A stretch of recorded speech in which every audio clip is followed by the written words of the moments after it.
Welcome to Ridge Fit. Today we're doing a quick 15-minute at-home workout designed to build strength, burn calories, and boost energy. No gym, no fancy equipment, just your body. Make sure you have water nearby, some space to move, and let's get started with a quick preview of what we'll be doing. We'll hit every muscle group: legs, glutes, chest, shoulders, arms, and core, then finish with a full body burnout. Remember, you can modify any move to match your fitness level. Let's warm up and get started. Quick warm-up. Arm circles, high knees, and body weight squats to wake up those muscles and prevent injury. Perfect your form first, then add intensity. Your body is your gym today. Lower body circuit. Squats for 15 reps, reverse lunges, 10 each leg. Keep that core tight and breathe through each rep.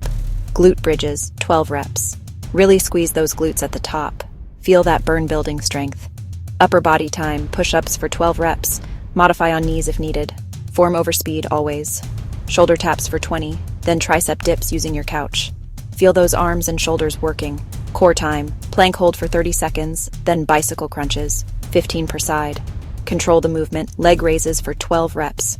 This is where you build that deep core stability and strength. Final push, burpees for 8, mountain climbers for 30 seconds, jump squats for 10. Let's finish strong. Push through that burn. This is how you build real strength and endurance. You've got this. Great work. Let's cool down with some stretches. Forward fold, hamstring stretch, child's pose. Take a deep breath in and out. You did it. Hit like, comment which move challenged you most, and subscribe for more Ridge Fit workouts. Stay consistent, and I'll see you next time.